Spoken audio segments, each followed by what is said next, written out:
काटेंगे भाई काटेंगे, JSW Go back. JSW JSW ಅಕಸ್ಮಾತಾಗಿ ಬೇರೆಯವ್ರು ಹೋದ್ರೆ ಮುಖ್ಯಮಂತ್ರಿಗೆ 2 ಜನರಿಗೆ ಭೇಟಿ ಆಗ್ಲಿಕ್ಕೆ ಆಗುದಿಲ್ಲ. 20 ಜನರನ್ನು ಕೂರಿಸ್ಕೊಂಡು ನಮ್ಮ ಭೇಟಿ ಎಷ್ಟೋ ಜನರು ಹೋಗಿದ್ದಾರೆ. ಸ್ವಾಮೀಜಿಗಳು ಕರ್ಕೊಂಡು ಹೋದ್ರು ಕೂಡ ಮುಖ್ಯಮಂತ್ರಿಗಳು 2ಕ್ಕಿಂತ ಜನರನ್ನ ತಗೊಳ್ಳೋದಿಲ್ಲ.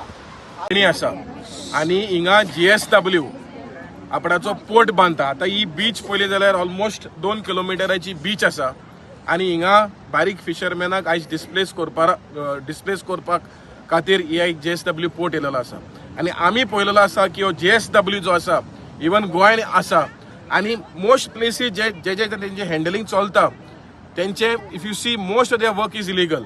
सगळे कोल सगळ्याक आसता, लोकांक त्रास जाता. सो आमी मागता जे कर्नाटका CMाक की हे JSW पोर्ट पळय आसा जो न्यू बांदपाक सोदता तेजेर ताबडतोब बंद करचें, कित्याक हे बारीक फिशरमॅनाक काबार जातली. ही एरिया एक वर्जन एरिया आसा आणि ह्या लोकांक आयज डिस्प्लेस जावन हिंगाचे लोक काबार जातले. हे पोर्ट लिमिट्साक लागून हे सगळे लोकांक म्हणटले हे इलिगल एन्क्रोचमेंट म्हणटले हेंकां नुस्तें मारपाक मेळचें ना. आमी पळयलेलें आसा गोंयान ड्रेजिंग जावन बीच काबार जाले आहा, गांव काबार जालेले आसा. सो मागता हिंगाचे CMाक की हो जो JSW पोर्ट हा हो ताबडतोब फाटी घेवचो. उत्तर कन्नड़ा जिला में जो पोर्ट प्लानिंग किया जा रहा है, 6 से 7 पोर्ट प्लानिंग किया जा रहा है.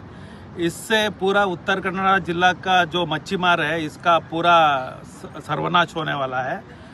तो एक 10-15 साल के बाद इधर एक भी मच्छीमार नहीं मिलेगा.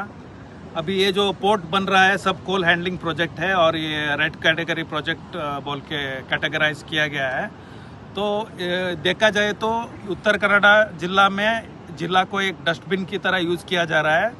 सब red category project for example जो न्यूक्लियर रिएक्टर है, हाइड्रो इलेक्ट्रिसिटी प्रोजेक्ट है, बाद में कोल हैंडलिंग पोर्ट अभी जो बनाया जा रहा है और रिवर डाइवर्शन का प्रोजेक्ट बनाया जा रहा है, ये सब रेड कैटेगरी प्रोजेक्ट है.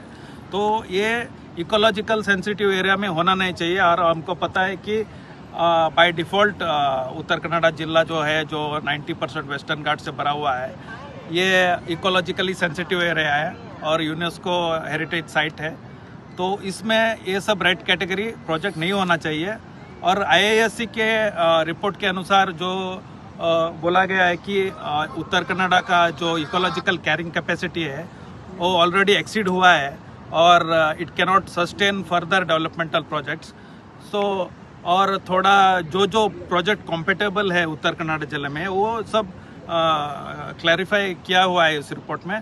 तो गवर्नमेंट ऑफ कर्नाटका को ये रिपोर्ट सीरियस लेना चाहिए और ये रिपोर्ट के अनुसार इधर प्रोजेक्ट्स जो भी है कॉम्पेटेबल प्रोजेक्ट्स है सिर्फ वो प्रोजेक्ट्स लाना चाहिए, ना कि ये रेड कैटेगरी प्रोजेक्ट्स लाना.